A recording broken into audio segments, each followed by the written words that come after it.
Hello everyone, welcome to Sovereign IAS. आज है day 2 of Indian UP special geography. अभी हम इंडियन ज्योग्राफी पे ही चल रहे हैं, सॉरी। तो आज से हम स्टार्ट कर कल से स्टार्ट कर दिया हमने यूपी स्पेशल ज्योग्राफी, जिसमें हम पूरी ज्योग्राफी करेंगे, पूरी यूपी की सारी चीज़ें। हमने कल location, physical feature, drainage pattern, ये सारी चीज़ें हमने कल यूपी की देख ली थी।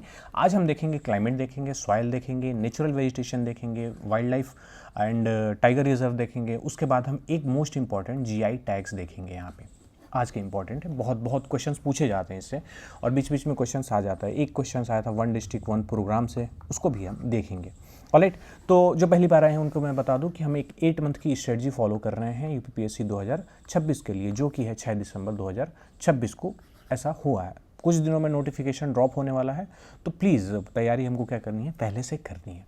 हम अप्रैल से अपनी प्लानिंग कर रहे हैं। अब तक हमने जो सब्जेक्ट्स कवर कर चुके हैं वो कर लिया हमने। पॉलिटी के बाद हमने हिस्ट्री कर लिया। हिस्ट्री के तीनों पार्ट कर लिए हैं, एंशिएंट, मेडिवल और मॉडर्न हिस्ट्री।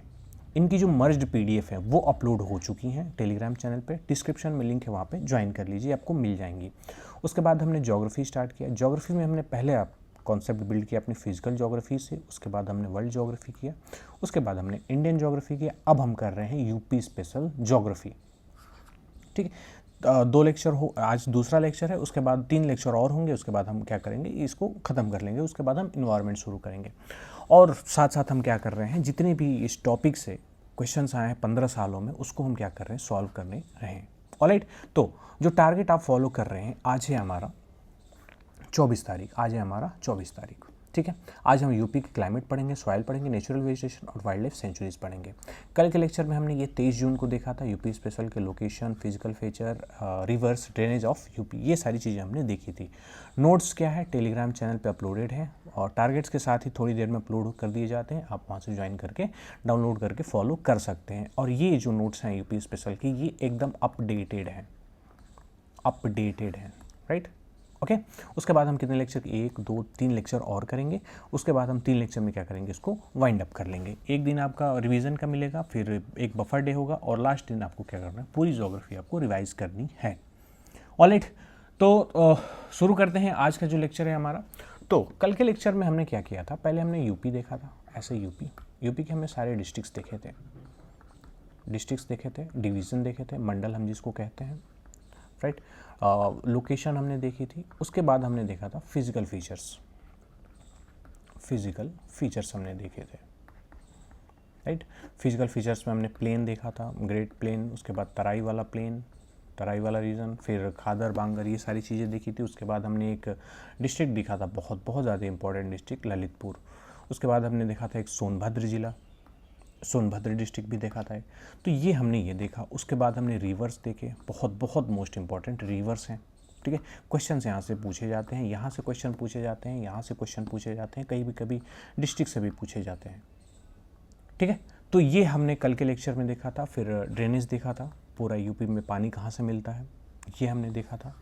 उसके बाद हमने एक इम्पॉर्टेंट रिहंद डैम पढ़ा था। एक्चुअली ये हमने इंडियन ज्योग्राफी में पढ़ लिया था, बट हम जो सोनभद्र डिस्ट्रिक्ट में है, ये रिहंद रिवर पे बना हुआ है, और ये जीबी पंत रिजर्वायर यहाँ पे लोकेटेड है। ये सारी चीज़ें हमने कल के लेक्चर में देख ली थी। और ये रिहंद रिवर सोन रिवर की ट्रिब्यूटरी है। और ये जो सोन रिवर है, ये सोन रिवर जाके बिहार में गंगा की ट्रिब्यूटरी मिल जाती है, गंगा की ट्रिब्यूटरी। बाकी सारी रिवर्स जितनी पढ़ी थी हमने, पंचनाद जो रिवर्स पढ़ी थी, वो किसकी ट्रिब्यूटरीज हैं, वो सब कुछ यमुना से रिलेटेड हैं। और एट द एंड यमुना मिल जाती है किसमें, गंगा में, प्रयागराज में। यहाँ तक की सारी कहानी हमने कर ली थी, ठीक है। थोड़ा थोड़ा आइडिया आपको लग रहा होगा कि एक्चुअली में हम कर क्या रहे हैं।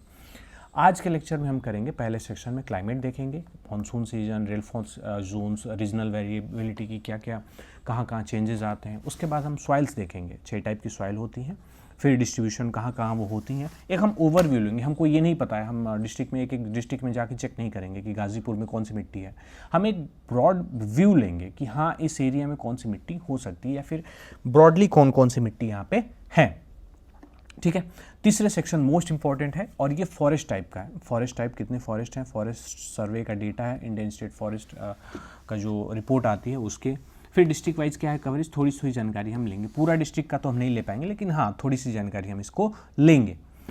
उसके बाद मोस्ट इंपॉर्टेंट यहाँ से जो क्वेश्चन आएगा, wild life and protected area, 4 tiger reserve हैं, बर्ड सेंचुरीज हैं, 1 नेशनल पार्क है, ठीक, इसकी हम जानकारी लेंगे। उसके बाद एग्रीकल्चर का ओवरव्यू लेंगे, और सबसे इंपॉर्टेंट जितने भी 77 GI टैग्स हैं उसको हम यहाँ से याद करने की कोशिश करेंगे, ठीक है। इसकी मैं एक ट्रिक भी बताऊंगा, ट्रिक ये आपको भी पता है, ये कॉमन सेंस से जनरेट हो जाती है, कोई ट्रिक वगैरह नहीं है, ठीक है। लास्ट में हम क्या करेंगे, PYQ करने वाले, ओके। तो आइए शुरू करते हैं, क्लाइमेट देखते हैं। क्लाइमेट देखते हैं तो यूपी है, यूपी का मैप है, थोड़ी सी जानकारी मैं आपको देता हूँ। यूपी के मैप से जो हमने पढ़ा था वही चीज़ें आपको मिलेंगी, ठीक है, वही चीज़ें आपको मिलेंगी। यहाँ की हम बात करें, यूपी के बॉर्डर पे ये वाला रीजन, ये वाला, यहाँ पे क्या है, यहाँ पे शिवालिक है, यहाँ पे शिवालिक है, और ये शिवालिक का फुट हिल ही, शिवालिक का जो फुट हिल है यही क्या कहलाता है, तराई बेल्ट कहलाता है, तराई बेल्ट कहलाता है, राइट। तो अब देखिए मानसून की हवाएं जब आती हैं, इधर से मानसून की हवाएं आएंगी, और याद रहे कि जो यूपी में बारिश होती है वो बे ऑफ बंगाल ब्रांच से बारिश बहुत ज़्यादा होती है, ना कि अरेबियन सी वाले ब्रांच से बारिश कम होती है, ठीक है। तो यहाँ से बारिश जब आती है, यहाँ से बारिश जब आती है, मानसून की हवाएं जब आती हैं तो ये शिवालिक से टकराती हैं, ठीक है, शिवालिक से टकराती हैं, तो ये वाली जो साइड हो जाती है, यहाँ पे पास में फुट हिल्स पे बारिश बहुत होती है, फुट हिल्स पे बारिश बहुत होती है। इसीलिए आप देख रहे होंगे कि यहाँ पे बारिश, ये जो मैप है थोड़ा सा अलग बना हुआ है, यहाँ पे बारिश बहुत ज़्यादा होती है, ठीक है, 150 सेंटीमीटर से ज़्यादा बारिश होती है यहाँ पे। ऑलराइट, ये रीज़न है, मेन रीज़न है हमारा, क्योंकि शिवालिक से जो हवाएं टकराती हैं और ये क्या बन जाता है, विंडवर्ड साइड, विंडवर्ड साइड। अब इसको कंसीडर कर लीजिए आप वेस्टर्न घाट, वेस्टर्न घाट के जो विंडवर्ड साइड है यहाँ पे बारिश बहुत होती है, और जो लीवर्ड साइड है वहाँ पे बारिश नहीं होती है। इसीलिए ये हिमालय के बाद वाला रीजन, ये जो तिब्बत वाला रीजन है, ये कौन सा रीजन है, एक प्लेट्यू है और ये एक डेजर्ट है। वो भी कौन सा, गर्मियों में वार्म डेजर्ट बन जाता है, हॉट डेजर्ट बन जाता है, और सर्दियों में कोल्ड डेजर्ट बन जाता है, ठीक है। ये जानकारी हमने फिजिकल ज्योग्राफी में थोड़ी सी ली थी, आपको थोड़ा सा याद है, ऑलराइट। अब जैसे जैसे नीचे आएंगे हम, जैसे जैसे नीचे आएंगे वहाँ बारिश क्या होती जाएगी, कम होती जाएगी, कम होती जाएगी, ठीक है। तो ये वाले रीजन में बारिश कम होती है, और यहाँ पे 75 सेंटीमीटर से 100 सेंटीमीटर की बारिश होती है, 75 से 100 सेंटीमीटर की बारिश होती है। ये वाले जो यहाँ पे जो जिले आएंगे उनकी हम बात कर रहे हैं यहाँ पे, ठीक है।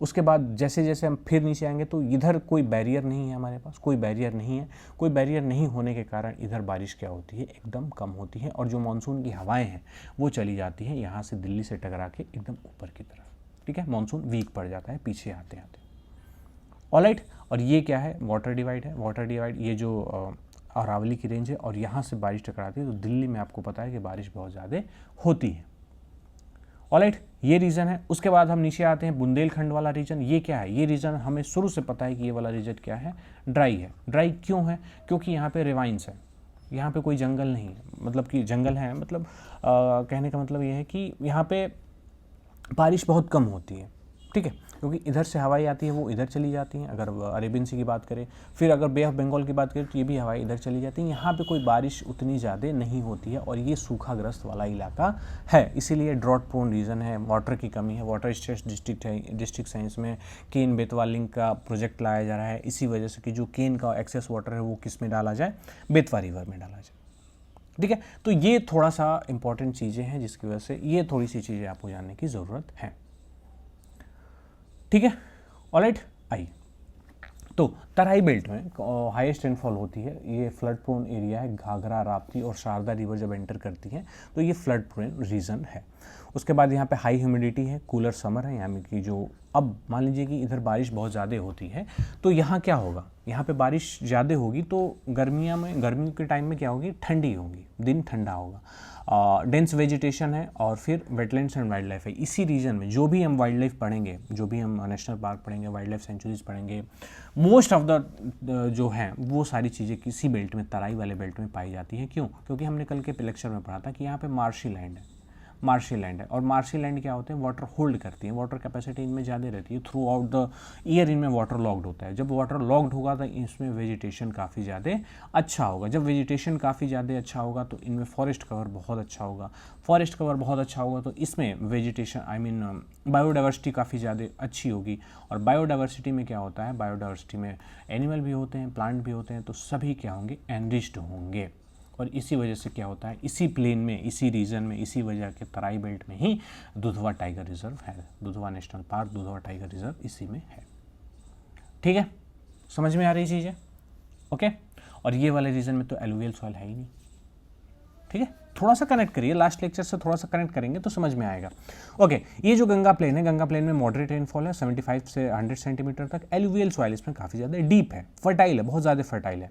Densest population and urbanisation, dense population है, डेंस पॉपुलेशन है, एकदम डेंस पॉपुलेशन है। देखिए लखनऊ, फिर आ जाते हैं इधर कानपुर, उन्नाव, इधर कानपुर, किधर गया फर्क, इधर कानपुर। ठीक है, उसके बाद हम आए तो ये वाराणसी, प्रयागराज हो गया, फिर इधर वाराणसी। वाराणसी में क्या है, बहुत ज़्यादा डेंस पॉपुलेशन है, बहुत ज़्यादा डेंसर पॉपुलेशन है। और हमने लास्ट लेक्चर में देखा था कि जो जो कानपुर शहर है उसकी पॉपुलेशन ज़्यादा है इन कंपैरिजन टू लखनऊ। तो ये वाले जितने भी रीजन है, जितने भी डिस्ट्रिक्ट्स आपको मिलेंगे, यहाँ पे पॉपुलेशन बहुत ज़्यादा डेंस है और अर्बनाइजेशन काफ़ी अच्छा है। राइट, गोरखपुर अर्बनाइज हो रहा है, बहुत अच्छा अर्बनाइज हो रहा है। अयोध्या ये भी बहुत ज़्यादा अर्बनाइज्ड है। लखनऊ ऑलरेडी है। उसके बाद हम कानपुर देखें, उसके बाद हमने बताया था SCR वाला एरिया, राइट, इधर उन्नाव, इधर रायबरेली, फिर इधर सीतापुर डिस्ट्रिक्ट, राइट। तो ये सारी चीज़ें हैं। तो ये क्या है, इधर बहुत ज़्यादा अर्बनाइजेशन है और पॉपुलेशन भी काफ़ी ज़्यादा है। ठीक है, ओके। इंटेंसिव एग्रीकल्चर, इसमें एग्रीकल्चर बहुत होता है, किस चीज़ का, राइस और व्हीट का। ये इतनी चीज़ें तो हमें पता है। उसके बाद हम आते हैं ये बुंदेलखंड वाला रीजन, राइट। जालौन, झांसी, ललितपुर, ये गलत लिखा है, ललितपुर यहाँ है, यहाँ पे ललितपुर है, राइट। महोबा, हमीरपुर, चित्रकूट, मिर्ज़ापुर, फिर सोनभद्र वाला इलाका। इस सोनभद्र वाले इलाके में क्या होता है कि इन सब रीजन्स में क्या होता है, बुंदेलखंड वाले में बारिश कम होती है। ठीक है, हॉट समर होता है, ड्रॉट प्रोन रीजन है ये, हार्ड रॉक है, वाटर स्कैरसिटी, वाटर की कमी है, millets, pulses, oil seed dominate करते हैं। ठीक है, इधर क्या मिलते हैं, मोटे अनाज उगाए जाते हैं। ठीक है, क्यों, क्योंकि उनको पानी की ज़रूरत उतनी ज़्यादा नहीं पड़ती है। ऑलराइट, तो ये थोड़े से रीज़न आपको समझ में आ रहे हैं, ये वाले रीज़न, राइट। अब देखिए, अब हम आते हैं थोड़ी सी बाढ़ की बारे में देख लें। बाढ़ की बात देख लेते हैं कि बाढ़ कहाँ कहाँ आती है। ठीक है, बाढ़ कहाँ कहाँ आती है, राइट। अब ये जो घाघरा रिवर है, ये घाघरा रिवर से क्या होती है, बाढ़ आती है।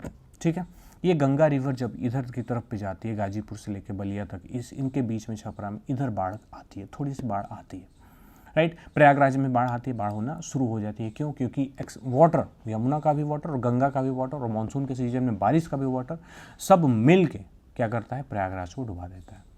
ठीक है, हम आए दिन खबर सुनते हैं। उसके बाद हम घाघरा रिवर को बात करें तो इधर वाले रीजन में, गोरखपुर, संत कबीर, इधर कुशीनगर वाला एरिया, देवरिया वाला रिवर, इधर क्या होती है, बारिश, जो घाघरा रिवर है उससे क्या होता है कि बाढ़ आ जाती है। फिर राप्ती रिवर भी है, शारदा रिवर भी, ये क्या करती हैं, फ्लड ले आती हैं।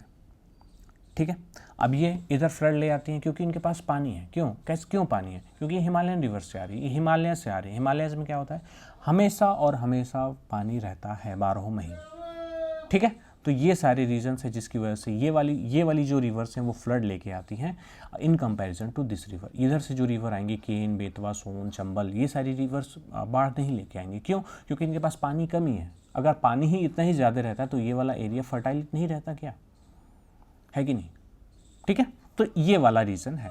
अब इसी क्लाइमेट की वजह से सॉइल हमने डिसाइड कर ली थी कल, अभी भी हम सॉइल बताएंगे। तो सॉइल कर लिया था, तो सॉइल की वजह से भी हम ये देख सकते हैं कि कहाँ पे कौन कौन सी खेती होगी। ये वाला रीजन राइस और व्हीट होगा, राइट। शुगर केन होगा, ये वाला रीजन राइस होगा, व्हीट होगा, राइट। ये वाले रीजन में क्या होगा, ये वाले रीजन में मिलेट्स होंगे, कोर्स ग्रेन्स होंगे, जितने मोटे अनाज होते हैं।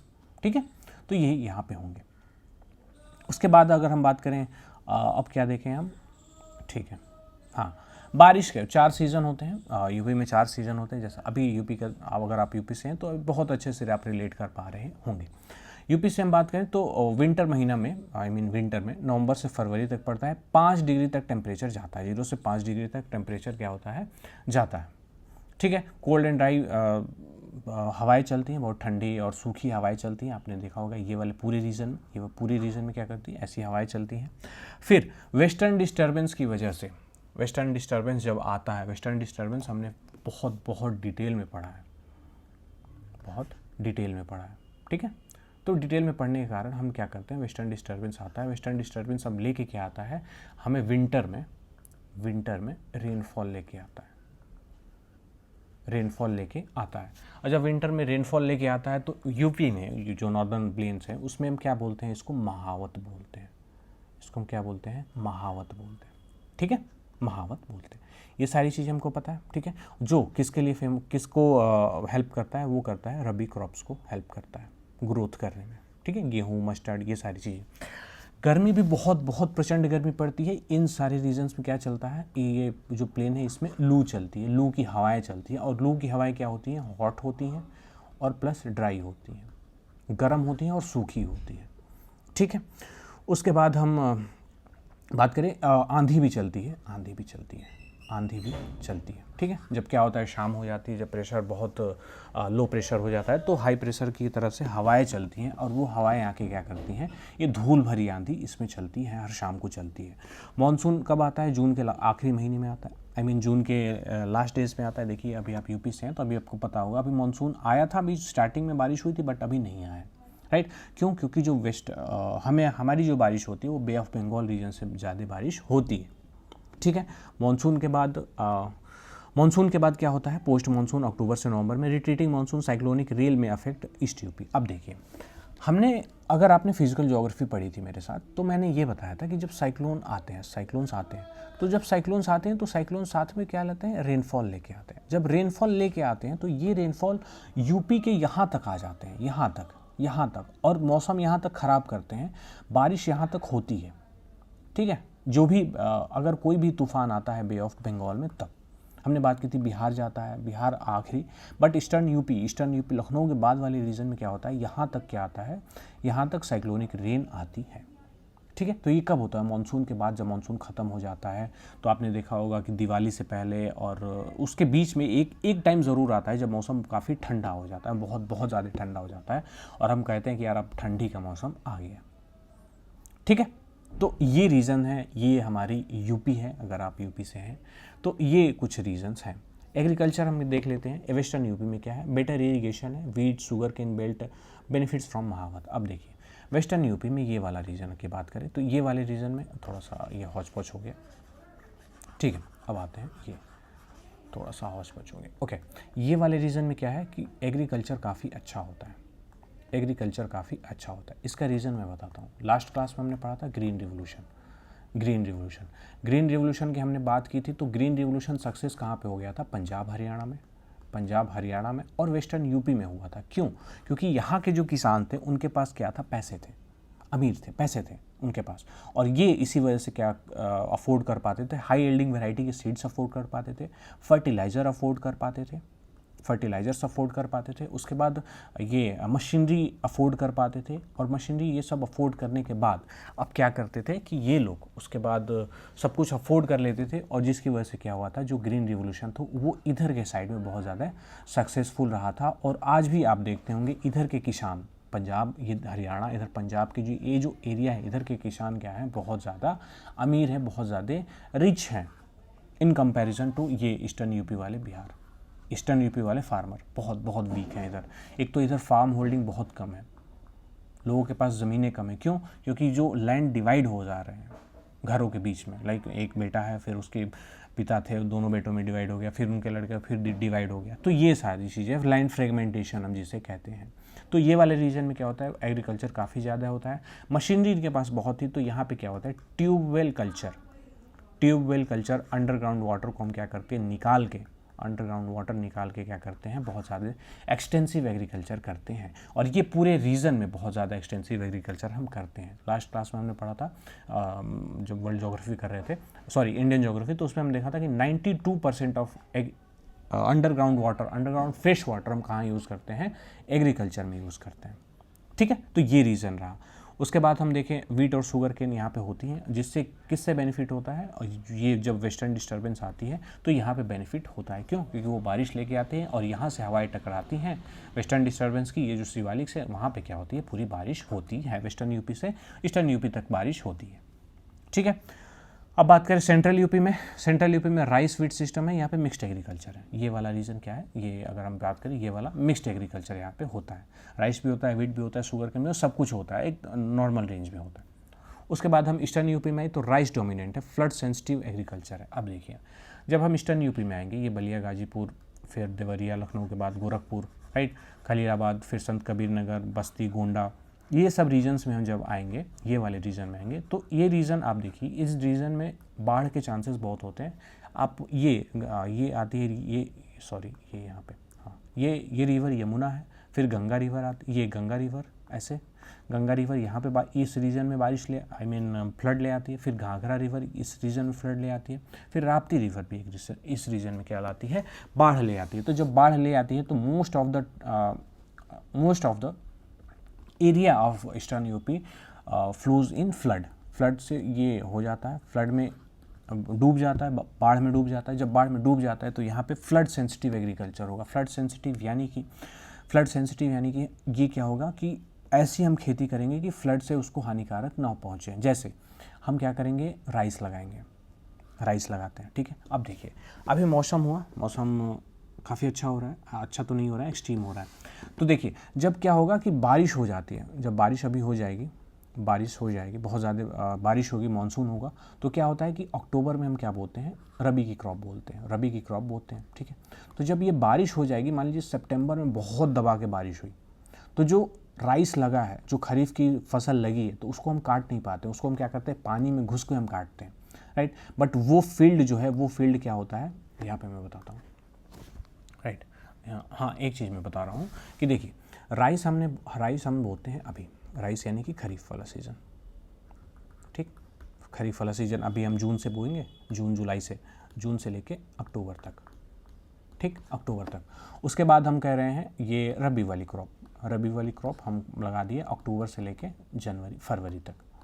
ठीक, अब ये जो जून की क्रॉप है, जो एक फील्ड है, हम एक फील्ड लेते हैं, इसमें हमने क्या लगाया, जून में हमने लगा दिया पैडी, धान लगा दिया। ठीक, अब इसी खेत में हम क्या लगाएंगे, रबी की क्रॉप लगाएंगे, यानी कि फॉर एग्जांपल वीट हम लगाना है। अब जून में बारिश नहीं हुई, जुलाई में बारिश नहीं हुई, सितंबर में बहुत ज़्यादा बारिश होगी और ये पानी क्या हो गया, इसी में जम गया, ये रिटेन हो गया, ये कहीं पानी कहीं गया नहीं, बाहर नहीं निकल पाया, सूखा नहीं। क्यों? क्योंकि जो हीट होती है, जो एवापोरेशन की कैपेसिटी होती है, वो सितंबर में जाते जाते कम हो जाती है। क्यों? क्योंकि टेम्परेचर काफ़ी ज़्यादा कम होने लगता है अब धीरे धीरे। उसके बाद वाटर लॉग हो गया, तो किसान अब क्या करते हैं, इसमें पानी में घुस के इसको काटते हैं, फील्ड सूखा नहीं है, अक्टूबर में फील्ड सूखा नहीं है। अब क्या करें, ये जो रबी की क्रॉप है इसको हम कैसे बोएं अब, ठीक है, कैसे बोएं, क्योंकि इसमें तो पानी लगा है। और रबी की क्रॉप क्या है, ये वाटर सेंसिटिव है, इनको ज़्यादा पानी नहीं चाहिए, इनको थोड़े टाइम पे इरिगेशन चाहिए, 1 महीने पे 2 महीने पे इनको पानी चलाया जाता है इनको, ठीक है। बट क्या है, ये इसी वजह से क्या होता है, ये जो डीलेड हो रहा है, जो इरिगेशन, जो भी एग्रीकल्चर डिले हो रहा है, वो किधर हो रहा है, ये हो रहा है ईस्टर्न यूपी में, क्योंकि जब बाढ़ आती है तो ये पानी सूखता नहीं है,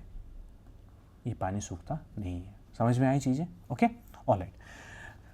ईस्टर्न यूपी हो गया। फिर बुंदेलखंड वाले रीजन में हम क्या करते हैं, बहुत रेनफॉल बहुत ज़्यादा कम होती है, तो ईस्टर्न यूपी में ये जो बुंदेलखंड वाला रीजन है, इस रीजन में हम क्या करते हैं, जो जिसमें पानी कम लगता है, ड्रॉट प्रोन जो एग्रीकल्चर है, क्रॉप्स है, उसको हम लगाते हैं यहाँ पे, ठीक है, ऑलराइट। तो इसी मैप से हमने क्या समझ लिया, थोड़ा सा आइडिया समझ लिया कि अब आपको पता लग गया होगा कि हम कहाँ पे क्या बोते हैं, ऑलराइट, ठीक है, ओके। अब सारी चीज़ें यहाँ पे लिखी हुई हैं, जितनी चीज़ें हमने पढ़ी सारी चीज़ें यहाँ पे लिखी हुई हैं, ठीक है, सारी चीज़ें यहाँ पे रेनफॉल डिस्ट्रीब्यूशन देख लिया हमने, राइट। उसके बाद हमने क्लाइमेट देख लिया, जनरली क्लाइमेट देख लिया हमने। उसके बाद हमने देख लिया ये जोन 4, जोन 2, जोन 3, जोन 4, 5 ये हमने देख लिया। आपको याद रखने की ज़रूरत है। फिर हाईएस्ट टेम्परेचर रेंज हमने जोन देखा हमने, हाँ ये चीज़ हमने नहीं देखी, एक डेटा है, कि एनुअल टेम्परेचर रेंज, आपको पता होगा कि एनुअल टेम्परेचर रेंज ये होता है कि पूरे साल जो मैक्सिमम टेम्परेचर डिफरेंस है वो कितना है, ज़्यादा है कि कम है, ठीक है। तो हाईएस्ट टेम्परेचर जोन कहाँ पे है, साउथ वेस्ट यूपी में, आगरा और झांसी वाले बेल्ट में क्या होता है, बहुत ज़्यादा गर्मी पड़ती है। एक बार ये देख लें, आगरा और झांसी वाले रीजन में, ये जालौन, ये झांसी, आगरा वाले, ये वाले रीजन में क्या होती है, ये रीजन में टेम्परेचर काफ़ी ज़्यादा बढ़ता है, ठीक है। उसके बाद हम बात करें विंटर में, गर्मियों में बात करें, विंटर में क्या होता है, तराई वाला जो रीजन है बहुत ज़्यादा डेंस, आई मीन तराई वाला जो रीजन है, शिवालिक के नीचे वाला जो रीजन है, फुट हिल्स पे है, वहाँ पे बारिश कम हो जाती है, आई मीन बारिश नहीं, वहाँ पे ठंडी काफ़ी ज़्यादा पड़ती है। लोएस्ट टेम्परेचर कहाँ होता है, तराई के बेल्ट में होता है, क्यों, क्योंकि ये फॉरेस्टेड है, ह्यूमिड है। और गर्मियों में और ठंडियों के टाइम में नॉर्थ वेस्ट यूपी का प्लेन, जो कि 0 डिग्री से कम का प्लेन जाता, आई मीन टेम्परेचर जाता है, जब लखनऊ से हम ऊपर की तरफ पे जाए, नॉर्थ पे जाए, तो वहाँ पे टेम्परेचर काफ़ी ज़्यादा ड्रॉप होता है। एवरेज एनुअल रेंज क्या होता है, गर्मियों में 40 से 45 डिग्री होता है बुंदेलखंड का, और वेस्टर्न यूपी के और प्लेन का होता है 2 से 8 डिग्री, ठीक है। फ्रॉस्ट ऑकरेंस कहाँ होता है, गर्मियों में नहीं होता है, और ये ठंडियों में होता है तराई वाले रीजन में और नॉर्थ वेस्ट यूपी वाले रीजन में, जो सहारनपुर वाला एरिया है वहाँ पे, ठीक है। ये चीज़ें समझ में आई, थोड़ा सा क्लाइमेट समझ में आया कि हमारा क्लाइमेट कैसा चलता है, राइट। एक तो हमने ब्रॉडली पढ़ा है इंडिया के बारे में, ठीक है, इंडिया के बारे में पढ़ा, अब हम पढ़ रहे हैं यूपी के बारे में, राइट। आइए आगे बढ़ते हैं। हमारा मोस्ट इंपॉर्टेंट है ये सॉइल से ये सारी चीज़ें डिसाइड है। अभी तक हमने क्या देख लिया, अभी हमने एग्रीकल्चर देख लिया, एग्रीकल्चर से पहले हमने क्लाइमेट देख लिया। क्लाइमेट क्या बिल्ड करता है, एग्रीकल्चर बिल्ड करता है, और एग्रीकल्चर कहाँ पे होता है, सॉइल पे होता है। तो सॉइल से भी हम क्या करेंगे, यहाँ पे डिसाइड कर लेंगे, ठीक है। और ये बहुत आसान है, मतलब अगर, क्योंकि बार बार वही चीज़ें रिलेट हो रही हैं, और एक फैक्टर नहीं कई फैक्टर इसके रिस्पॉन्सिबल है। सॉइल की बात हम करते हैं, तो सॉइल देखते हैं। तो यूपी में जो सॉइल है वो क्लाइमेट के हिसाब से डिसाइड हो जाती हैं, ठीक है। अब तक आपको थोड़ा सा तो आइडिया हो ही गया होगा, क्यों, क्योंकि जब शिवालिक है यहाँ पे, तो शिवालिक के फुट हिल्स पे जो भी मिट्टी होगी वो थोड़ी सी पथरीली होगी, थोड़ी सी मार्शी टाइप की होगी, क्योंकि यहाँ पे पानी हमेशा रहता है, थोड़ी सी मार्शी होगी, और यहाँ पे एग्रीकल्चर उतना काफ़ी अच्छा नहीं होता है, और ये चीज़ हमने देख ली, ठीक है, ऑलराइट, ओके। उसके बाद इधर जो सॉइल होगी काफ़ी सॉफ्ट होगी, बहुत एलुवियल फर्टाइल होगी, बहुत ज़्यादा, उतनी ज़्यादा हार्ड नहीं होगी, ठीक है। तो ये इधर वाली सॉइल होगी। ये वाला रीजन क्योंकि बहुत ज़्यादा सूखा है, और ये वाला रीजन किस में आता है, प्लेट्यू में आता है, सदा डक्कन लावा प्लेट्यू में आता है। तो ये वाला रीजन जो भी है वो काफ़ी हार्ड रॉक से मिलकर बना है, तो उसकी जो मिट्टी होगी वो ऐसी होगी, उनकी होगी। ये वाला रीजन आ जाता है, ये कोल माइंस वगैरह इधर काफ़ी ज़्यादा, रिसोर्सेज काफ़ी ज़्यादा हैं, तो इस रीजन की वजह से क्या हो जाता है कि ये मिट्टी थोड़ी सी ब्लैक हो जाती है, ठीक है। ये वाला रीजन थोड़ा सा ये क्या होता है, चट्टानी भरा है, तो ये चट्टानी वाला रीजन हो जाता है, राइट। तो ये सारी चीज़ें देखिए, यहाँ पे बहुत ज़्यादा बारिश होती है, ठीक है, तो यहाँ की जो सॉइल है वो क्या हो गई है, थोड़ी सी लीचिंग हो गई है, राइट। ये वाले सॉइल में थोड़ा ना एक्सट्रीम टेम्परेचर होता है, आई मीन थोड़ा सा एक्सट्रीम क्लाइमेट होता है, जैसे कि पूरी बारिश भी होती है, धूप भी होती है, ठंडी भी पड़ती है, इस वजह से काफ़ी ज़्यादा टॉलरेट कर पाती है। यहाँ पे बारिश नहीं होती है, तो वैसी प्रॉपर्टी ये जनरेट करती है, ठीक है। तो देखते हैं, एलुवियल सॉइल है खादर और बांगर क्या है, ओल्ड एलुवियम है, खादर क्या है, न्यू एलुवियम है, राइट। रिवर के साथ जो एलुवियल है, पास में जो एलुवियल है उसको हम बोलते हैं खादर, और थोड़ी सी जो दूरी पे है उसको हम बोलते हैं बांगर, ठीक है। मोस्ट ऑफ यूपी का बहुत ज़्यादा एरिया में क्या है, एलुवियल सॉइल, खादर और बांगर है, ठीक है। 70% of UP. Khadar new alluvium highly fertile होते हैं, और रिन्यू ईच फ्लड, हर एक फ्लड में क्या होते हैं, हर एक जब बाढ़ आती है तो ये रिन्यू हो जाते हैं। फाइन सिल्ट होते हैं, क्ले होते हैं। बांगर क्या होते हैं, ओल्ड एलुवियम होता है, ठीक है। तो ये सारी चीज़ें हमने देखी थी। उसके बाद खादर मोस्ट फर्टाइल होता है, बांगर क्या होते हैं, ओल्ड होते हैं, कंकड़ इसमें मिलते हैं थोड़े बहुत, ठीक है। उसके बाद ऊसर वाली ज़मीन, ये थोड़ी सी आप ये ऊसर वाली ज़मीन इधर देख रहे हो कि मैंने बताया था कि थोड़े से वेस्टर्न यूपी में भी पाए जाते हैं। वेस्टर्न यूपी में थोड़ी सी ज़मीन क्या पाई जाती है, ऊसर पाई जाती है, और उनकी जो मिट्टी होती है उनको बोलते हैं हम रेह बोलते हैं, ठीक है। तो ऊसर वाली ज़मीन, और फिर ऊसर या फिर रेड सॉयल, फिर अल्कलई।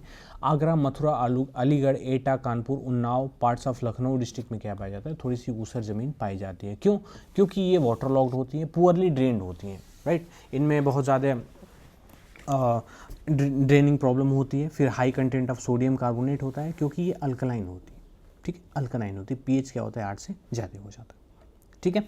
और इसमें एग्रीकल्चर नहीं होता है, ऊसर ज़मीन में एग्रीकल्चर नहीं होता है।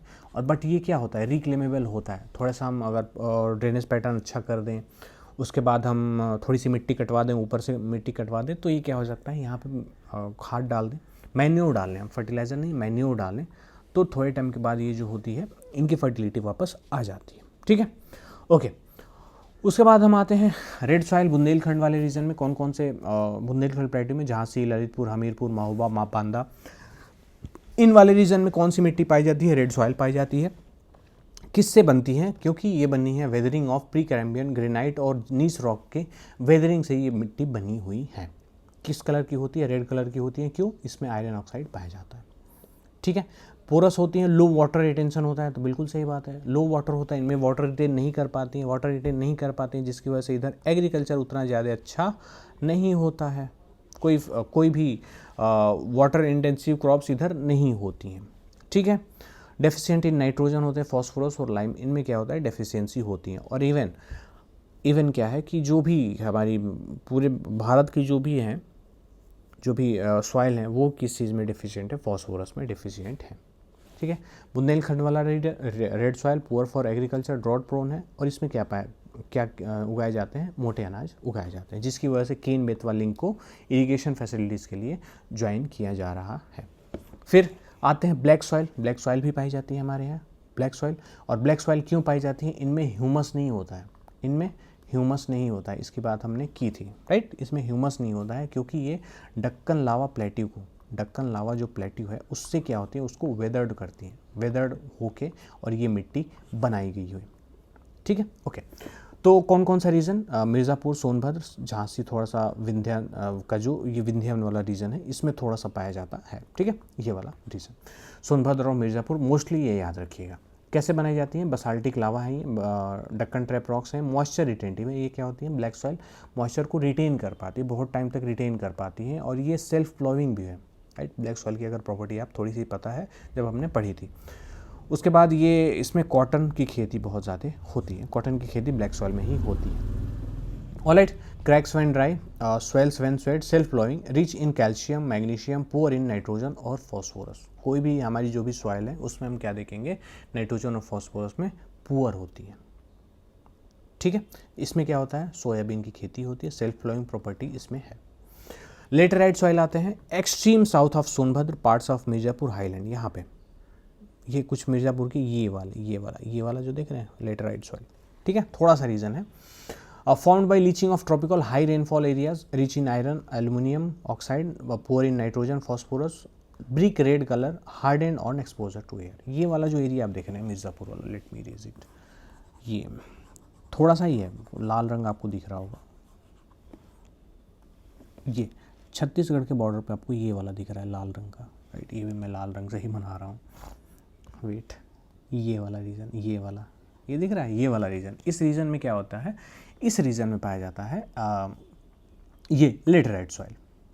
ठीक है, जिसमें क्या होता है, जिसमें खेती होती है किस चीज़ की, कैश्यू की। यूपी में नहीं होती है, कुछ यूपी में नहीं होती है, और ये सोनभद्र के फॉरेस्ट में पाया जाता है। Alright, okay. तो अब आते हैं हम ये, let me change the pen, just a minute, okay. अब आते हैं हम तराई वाले रीजन में, जहाँ पे क्या है, सॉइल है कौन सी, सैंडी है और लोमी है, लोमी और सैंडी है, ये वाला रीजन, ये सैंडी और लोमी है।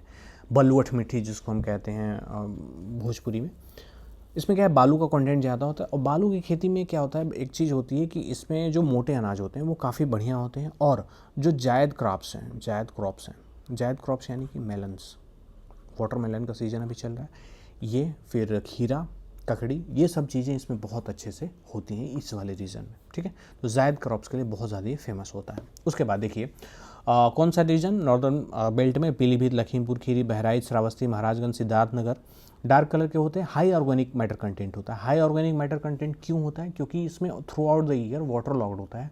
वाटर लॉक जब होता है तो इसमें से जो फूल, पत्तियाँ, वेजिटेशन जो भी गिरेगा तो सड़ जाएगा तो उसमें काफ़ी ज़्यादा ऑर्गेनिक मैटर आ जाएगा, तो ह्यूमस उसमें काफ़ी ज़्यादा अच्छा होता है, बहुत ही ज़्यादा फर्टाइल होती हैं। वाटर लॉक होता है, मैशी, क्रेई, हाई मॉइस्चर होता है, सपोर्ट डेंस फॉरेस्ट, पैडी होती है यहाँ पे, शुगर केन होता है, तो यह सारी चीज़ें यहाँ पे होती।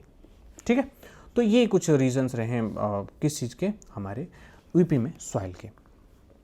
ठीक है, आई होप आपको थोड़ा सा समझ में आया होगा मिट्टियों के बारे में कि हमारे यूपी में कौन कौन सी मिट्टी पाई जाती है। तो ये रही मिट्टियों के टाइप, ये सारी टाइप्स हमने अभी देख लिया है। ठीक है, ऑलराइट, ओके। अब हम आते हैं natural vegetation of Uttar Pradesh. Natural vegetation, जंगल कहाँ कहाँ पाए जाते हैं। ठीक है, तो जंगल कहाँ कहाँ पाए जाएंगे, जहाँ पानी ज़्यादा होगा, बारिश बहुत ज़्यादा होगी, उधर पानी जंगल बहुत ज़्यादा पाए जाएंगे। तो ये वाले रीजन में क्या है, जंगल काफ़ी ज़्यादा पाए जाते हैं। ठीक है, ये वाले रीजन में इधर थोड़े कम पाए जाते हैं, इधर बिल्कुल कम पाए, और इधर तो बिल्कुल कम पाए जाते हैं। ठीक है, तो उनके टाइप्स देखते हैं। हम ऐसे थोड़ी कहेंगे, हम लिख देंगे कि नहीं ये कम है, हाँ, इनका नाम बताना पड़ेगा ना हमें। तो हम बोलेंगे tropical deciduous forest, mixed forest, thorn forest, moist forest, थोड़ा सा अच्छा लगे, एस्थेटिक लगे। ऑलराइट, तो देखिए तराई वाले रीजन में क्या क्या साल डोमिनेट है। साल ट्री बहुत ज़्यादा इसमें होती है, क्योंकि वो बहुत लंबी होती है साल ट्री, और ये इस रीजन में काफ़ी ज़्यादा होती है। कौन कौन से रीजन में, तराई वाले बेल्ट में, जो कि नेपाल के बॉर्डर से लगता है। पीलीभीत, लखीमपुर खीरी, बहराइच, श्रावस्ती, बलरामपुर, महाराजगंज, सिद्धार्थनगर, तो ये हमारे लिए इंपॉर्टेंट है। और इस रीजन में क्या क्या होती है, अब तक तो आपको थोड़ा सा तो पता हो ही गया होगा, राइट, इतना हम बार बार कर रहे हैं।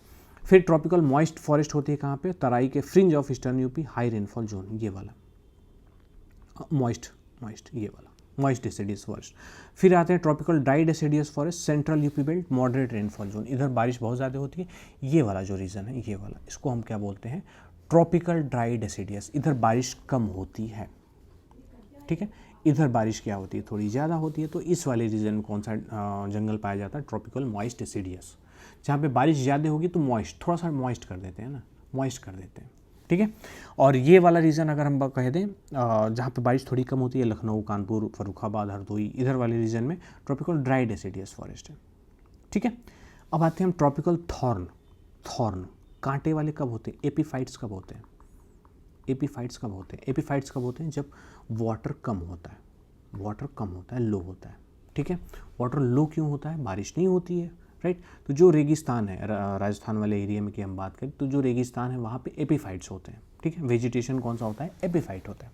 ठीक है, तो ट्रॉपिकल थॉर्न फॉरेस्ट है बुंदेलखंड वाला रीजन, झांसी, ललितपुर, जालौन, हमीरपुर, महोबा, बांदा और चित्रकूट, ये हम देख सकते हैं। ये वाला डिस्ट्रिक्ट कौन सा है, ये वाला डिस्ट्रिक्ट है ललितपुर। ठीक है, जो कि सिर्फ और सिर्फ झांसी से कनेक्टेड है। यहाँ पे ललितपुर, ये गलत है, ये। ठीक है, आप थोड़ा सा आइडिया ले लीजिए। मैंने मैप इसलिए जनरेट किया था कि थोड़ा सा आइडिया मिल जाएगा ना, तो आसानी होगी आपको, राइट, कनेक्ट कर पाएंगे।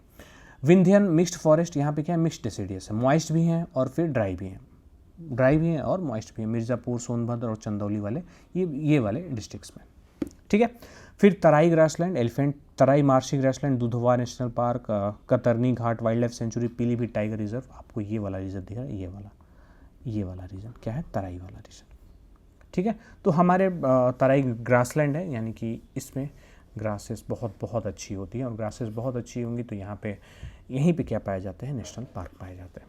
ठीक है, Lakhimpur Kheri, Pilibhit tiger wild life sanctuary यहाँ पे पाए जाते हैं। तो ये रहे कुछ क्या है, फॉरेस्ट के टाइप हैं, किसके, उत्तर प्रदेश के। यहाँ पे फॉरेस्ट पाए जाते हैं, राइट, उतने भी ज़्यादा जंगल नहीं है। ठीक है, थोड़ा सा फैक्ट देख लेते हैं।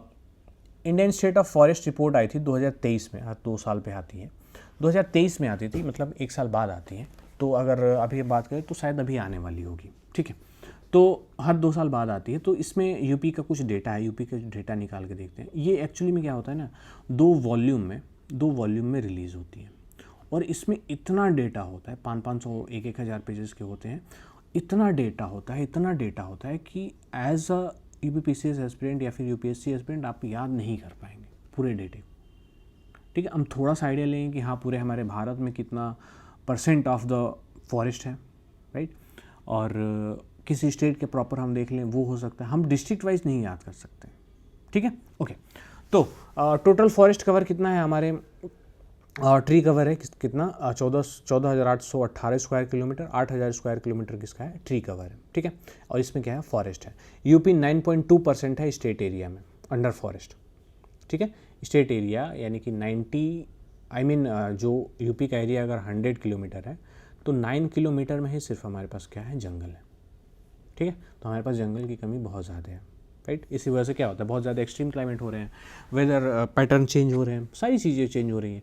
Well below 33% national target. 33% क्या है, नेशनल टारगेट है, लेकिन हमारे पास अभी क्या है 23% के आसपास हम क्या कर रहे हैं, इसी के आसपास हमारे पूरे भारत देश में इतने परसेंट हमारे पास सिर्फ और सिर्फ क्या है, पॉपुलेशन, आई मीन टाइगर बोला, फॉरेस्ट की वो है। डेंस फॉरेस्ट किसे कहते हैं, डेंस फॉरेस्ट हमारे पास 3900 स्क्वायर किलोमीटर है, कंसनट्रेटेड इन तराई। कहाँ वाले रीजन, दुधवात, पीलीभीत, विंध्याचल हिल, सोनभद्र और मिर्जापुर, यही तो हमने देखा।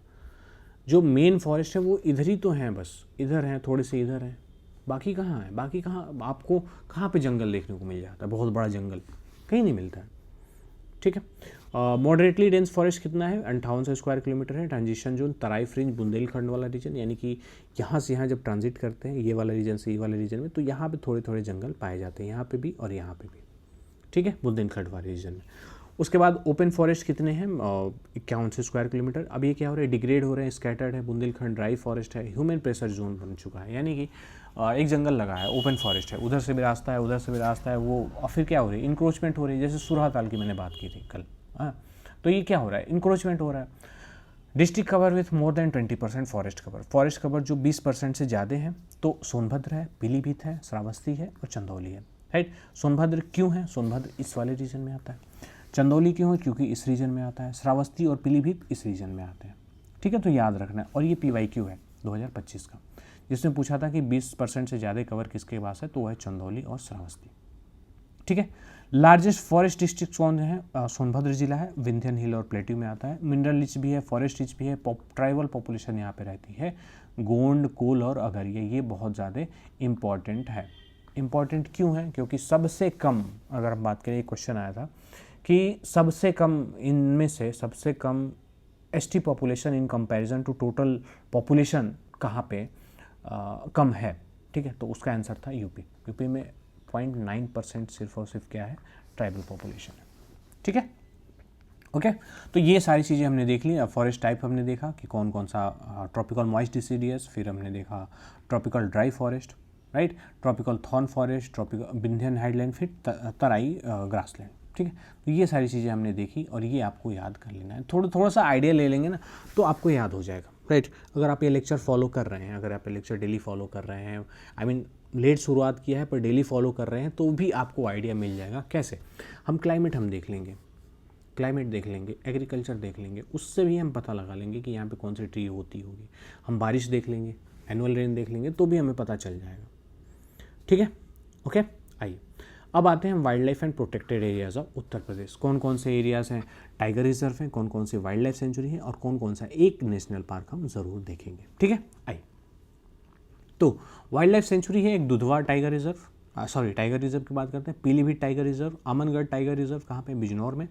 रानीपुर टाइगर रिजर्व ये सबसे नया है, ये कहाँ है, चित्रकूट में, ठीक है। पीलीभीत वाला पीलीभीत में, दुधवा टाइगर रिजर्व कहाँ पे, लखीमपुर खीरी में। ये वाला लखीमपुर खीरी, ये वाला पीलीभीत। क्यों, क्योंकि यहीं पे क्या है, ये वाला रीजन कौन से बेल्ट में आता है, तराई बेल्ट में आता है, राइट। यहाँ पे क्या है, डेंस फॉरेस्ट है, वेजिटेशन काफ़ी अच्छा है, तो इस वजह से क्या होगा, ऑब्वियस सी बात है। उसके बाद अमनगढ़ टाइगर रिजर्व, तो ये है बिजनौर में, ये रहा बिजनौर में।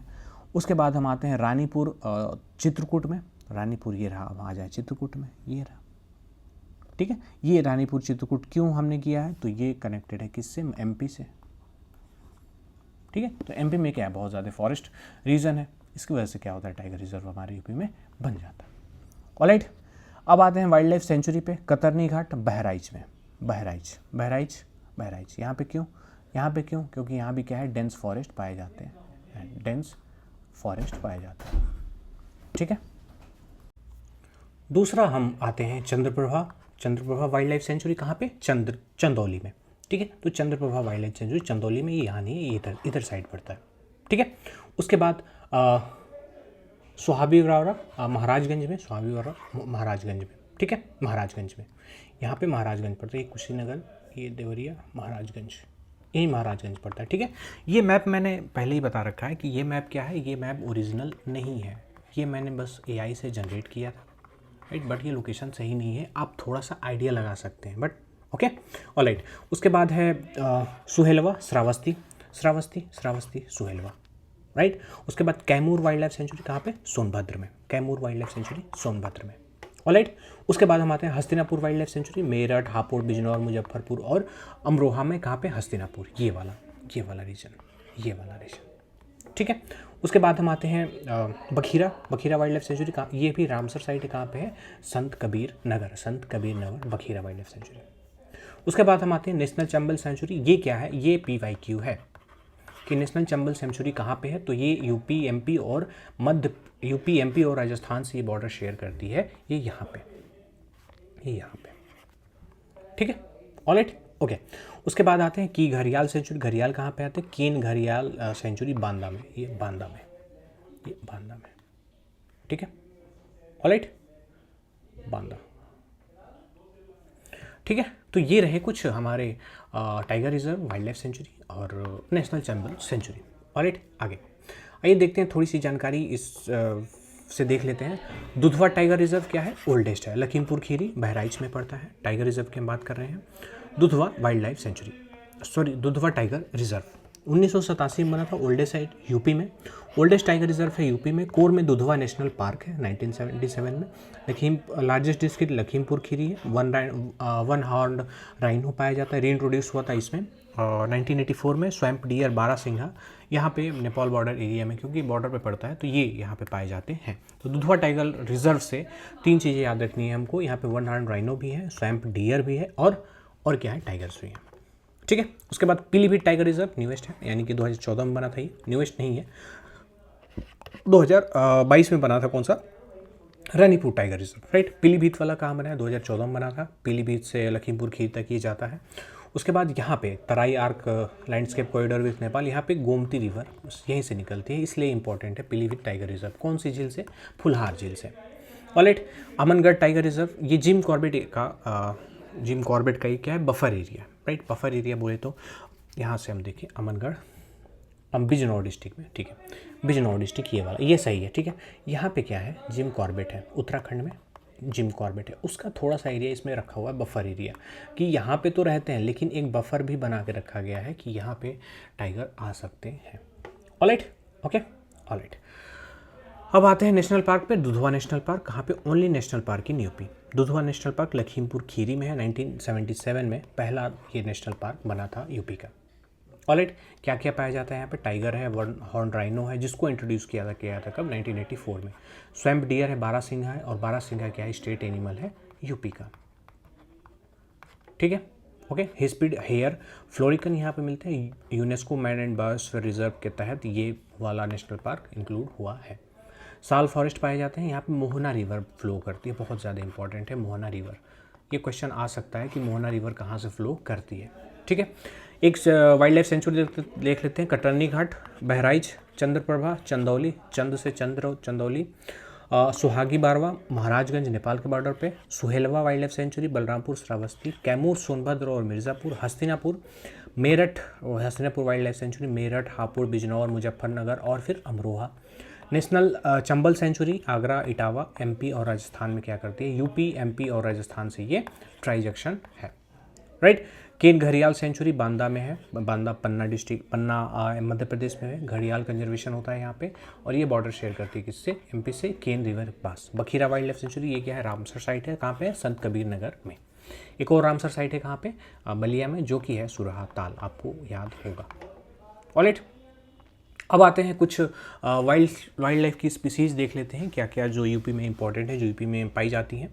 तो वन हॉर्न राइनो अभी हमने देखा कहाँ पे, दुधवा नेशनल पार्क में री इंट्रोड्यूस किया, फिर से इंट्रोड्यूस किया गया, राइट। स्वैम्प डियर है, ये भी कहाँ पे है, दुधवा नेशनल पार्क में है, हस्तिनापुर में पाई जाती है। फिर पीलीभीत टाइगर रिजर्व में भी ये पाई जाती है, स्वैम्प डियर पाए जाते हैं, यूपी का स्टेट एनिमल है। उसके बाद आते हैं बंगाल टाइगर, राइट, ये कहाँ पाया जाता है, all 4 tiger reserve, Dudhwa, Pilibhit, Amangarh और रानीपुर में ये बंगाल टाइगर्स पाए जाते हैं।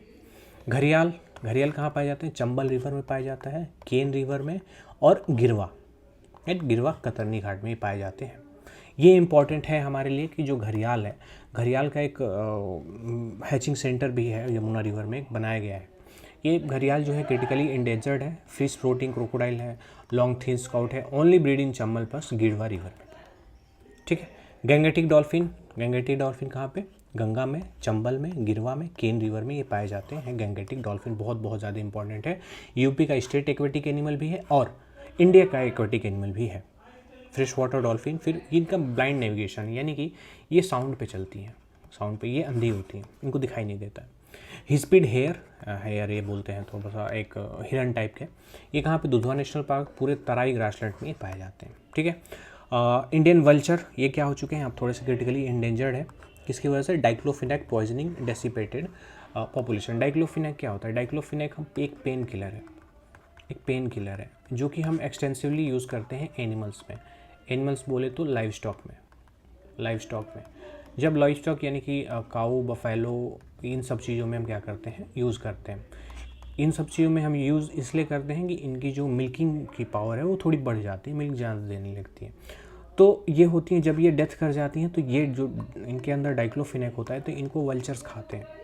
वल्चर्स जब खाते हैं तो इनके वल्चर्स के अंदर भी डाइक्लोफिनेक आ जाता है, जिसकी वजह से इनकी जो पॉपुलेशन है वल्चर्स की काफ़ी ज़्यादा गिर गई है। ठीक है। सारस क्रेन ये क्या है, बर्ड है किसका, ये यूपी का स्टेट बर्ड है। कहाँ पाया जाता है, मैनपुरी, इटावा, समन, फिर सरसाई नरोवर। ठीक है।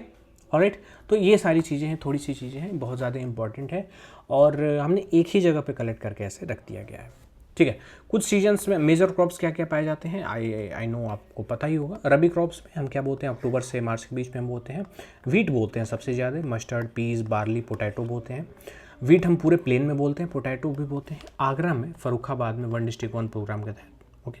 मस्टर्ड हम बोलते हैं कहाँ पे, आगरा और मथुरा वाले रीजन में। ये इंपॉर्टेंट नहीं है, इंपॉर्टेंट ये है वीट में हम नंबर 1 है, राइट। पोटैटो में हम नंबर 1 है। इंडिया की बात कर रहे हैं, पूरे वर्ल्ड की बात हम नहीं कर रहे। खरीफ में हम क्या बोलते हैं, पैडी, शुगर केन, मेज, ज्वार, बाजरा, ग्राउंडनट, सोयाबीन बोलते हैं। पैडी कहाँ बोलते हैं, पूर्वांचल वाले में। तराई बोलते हैं, तराई में शुगर केन बोलते हैं वेस्टर्न यूपी में, और मुजफ्फरनगर वाले एरिया में हम क्या बोलते हैं, शुगर केन बोलते हैं। शुगर केन में हम नंबर 1 है। और राइस में हम मेजर खरीफ है, राइस इज ए मेजर खरीफ यहाँ पे होती है, बट सबसे मेजर नहीं है। जायद क्रॉप की बात हमने की थी, मार्च से जून के बीच में बोते हैं, जिसमें सब्जियाँ वगैरह होते हैं, कुछ फलदार फ्रूट्स वगैरह होते हैं, वहाँ पे होते हैं। शॉर्ट सीजन का होता है, ASIPG हम यहाँ पे बोते हैं।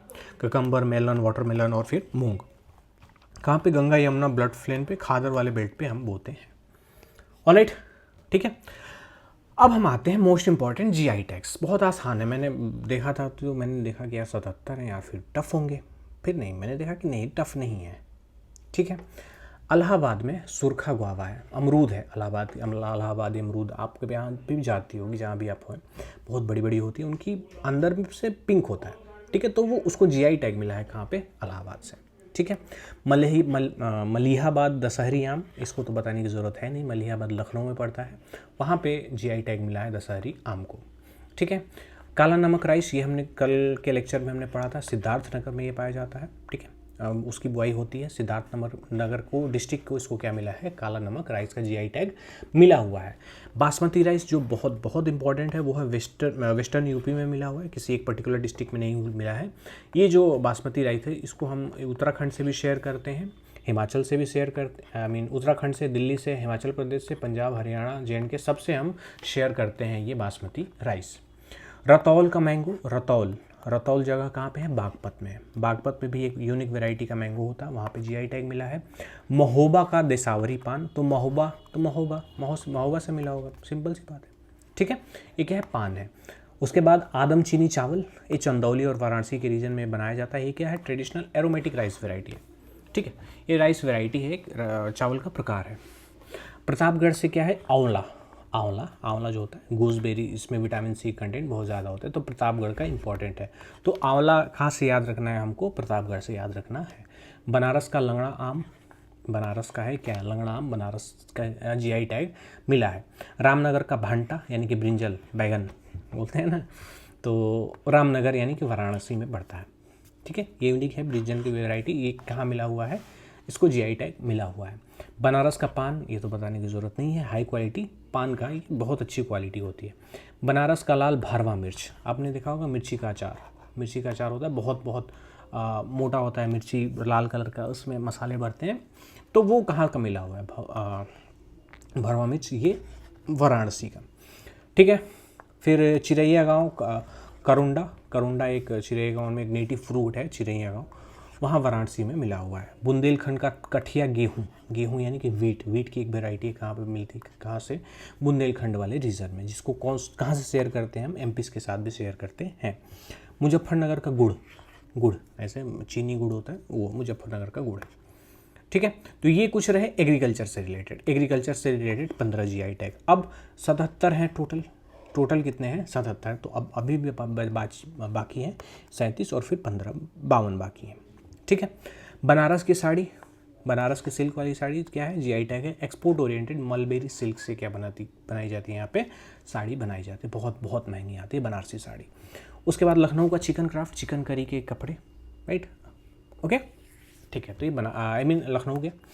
उसके बाद भदोही का हैंडमेड कारपेट, भदोही में क्या बनाते हैं, कालीन बिछाने वाला कालीन बनाया जाता है भदोही में। फिर आगरा का दरी बोलते हैं, दरी जो बिछाते हैं उसको, आगरा में मिला हुआ है। फर्रुखाबाद से प्रिंट्स मिले हुए हैं, प्रिंट ट्रेडिशनल ब्लॉक प्रिंटिंग है ये, अपने की मशीन, अगर आप लखनऊ में जाएँ तो पुराने लखनऊ में जाएंगे जहाँ प्रिंटिंग वगैरह होती है अमीनाबाद में, तो वहाँ पे आप मशीन देखेंगे एक, ठीक है, तो वो इतनी पुरानी मशीन है, इतनी पुरानी प्रिंटिंग की मशीन है कि मत पूछिए। ठीक है, ऐसा ही कुछ है। लखनऊ का जारदोजी गोल्ड थ्रेड एम्ब्रॉयडरी है, यानी कि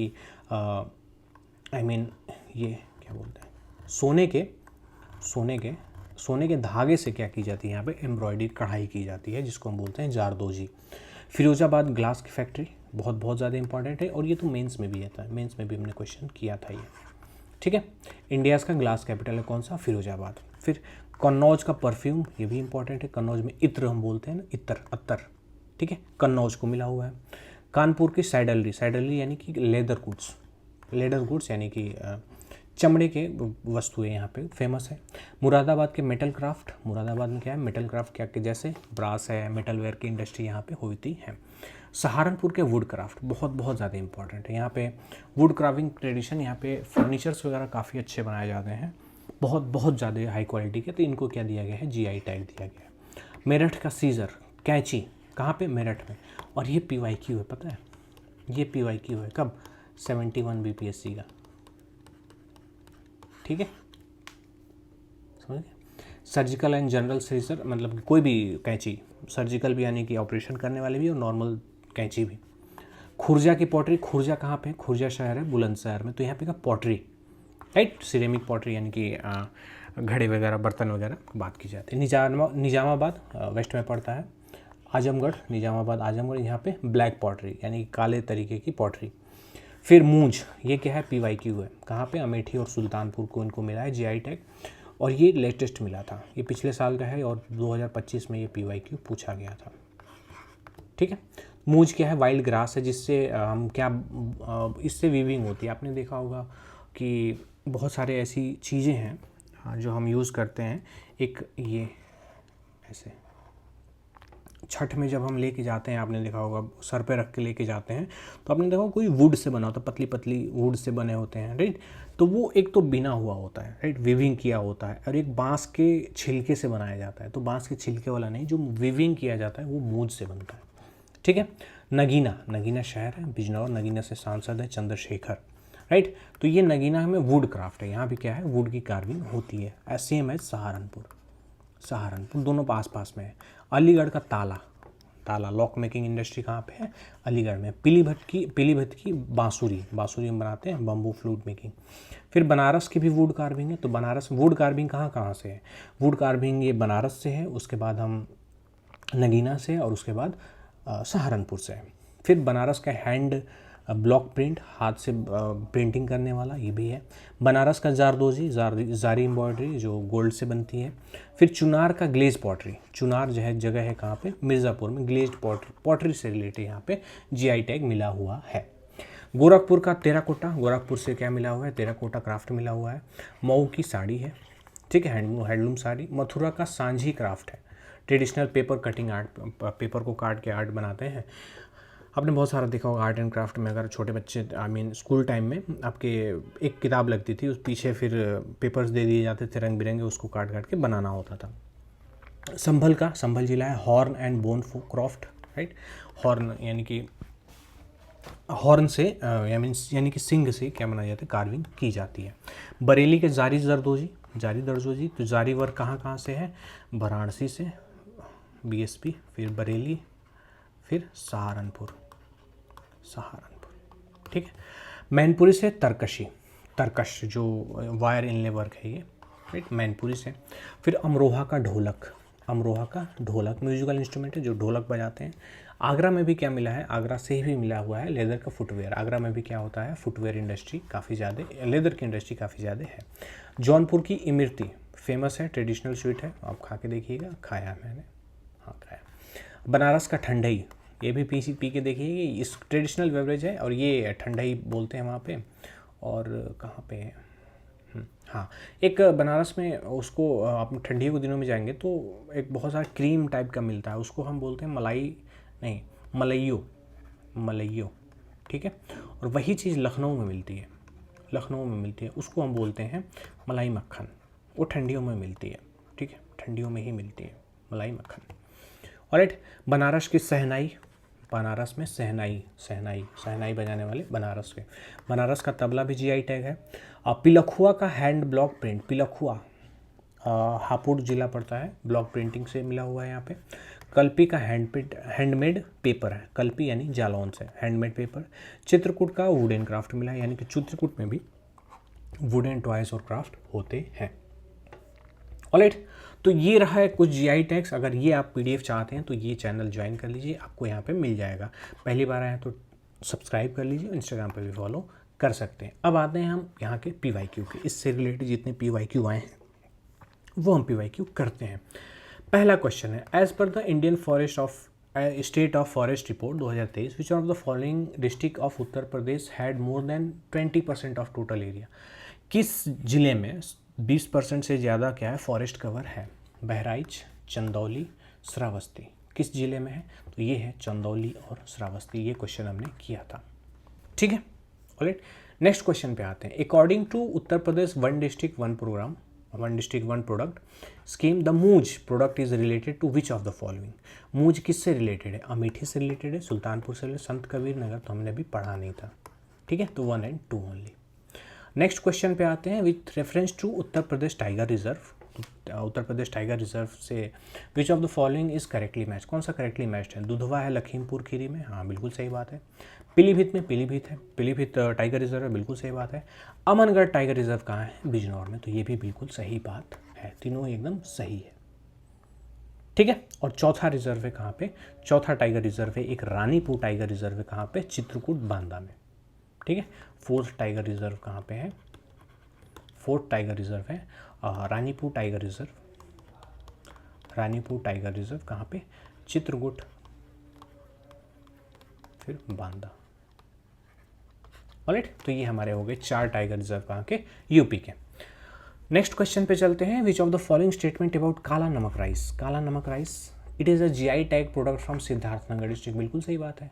it is named after the Lord Buddha who gifted the rice variety, तो बिल्कुल सही बात है कि दोनों ही स्टेटमेंट सही है, ठीक है।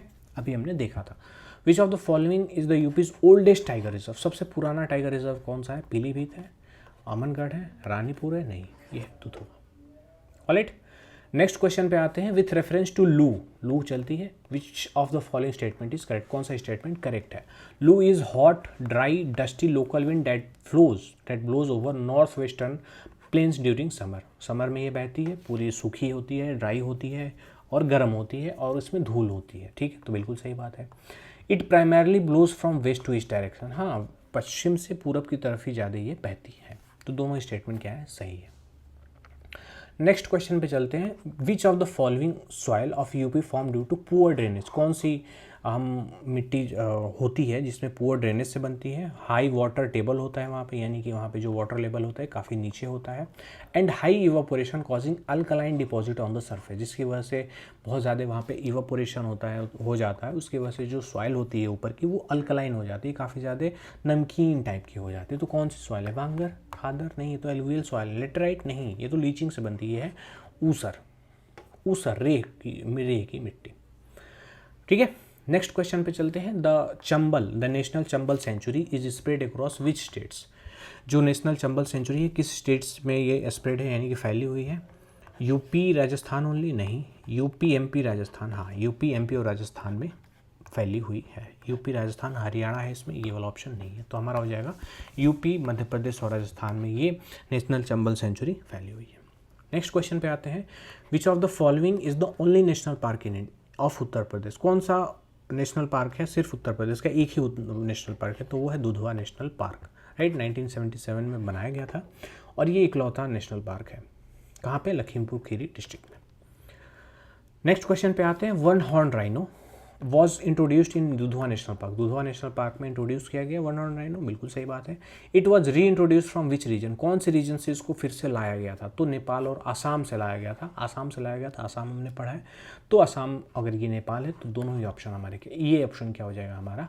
करेक्ट हो जाएगा। और राइनोसोर कहाँ से ले आए गए थे? तो ले आए गए थे चितवन नेशनल पार्क, ये नेपाल से, और आसाम के काजीरंगा नेशनल पार्क से ये वन हॉर्न राइनो लेके आए गए थे। कहाँ पे? दुधवा नेशनल पार्क में, ठीक है, ओके। लास्ट क्वेश्चन पे आते हैं, which of the following pair is not correctly matched. कौन सा करेक्टली मैच्ड नहीं है? लू, लू क्या है? Hot Wester summer wind in UP, बिल्कुल सही बात है। लू क्या है? महावत, महावत यानी कि वेस्टर्न डिस्टर्बेंस, तो winter rain from western disturbance को क्या बोलते हैं हम? महावत बोलते हैं, बिल्कुल सही है। Khadar is old alluvium with kankars, okay. Usar alkaline saline problems of UP plains, तो बिल्कुल सही बात है, ये ओल्ड प्लेन नहीं है। खादर क्या है? न्यू एलुवियम है। ओल्ड प्लेन क्या? ओल्ड एलुवियम कौन सा है? ओल्ड एलुवियम है भावर, ठीक है, bhangar, bhangar is the old alluvial plain. Alright, तो ये रहा आज का यूपी स्पेशल का सेकेंड डे का लेक्चर।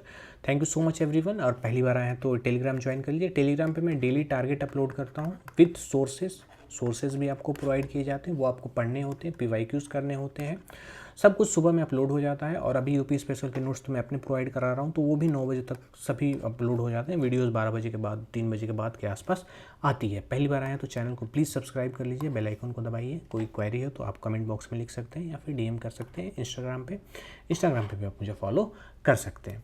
तो मिलते हैं कल के लेक्चर में, और कल के लेक्चर में हम करने वाले हैं जो भी हमारा कल का टॉपिक है, ये यूपी का agriculture, irrigation, water resources, canal, dams, सारी चीज़ें हम कल के लेक्चर में पढ़ने वाले हैं, ठीक है। तो लगे रहिए और सब्सक्राइब कर दीजिए, और thank you so much everyone. मिलते हैं कल के लेक्चर में, बाय बाय।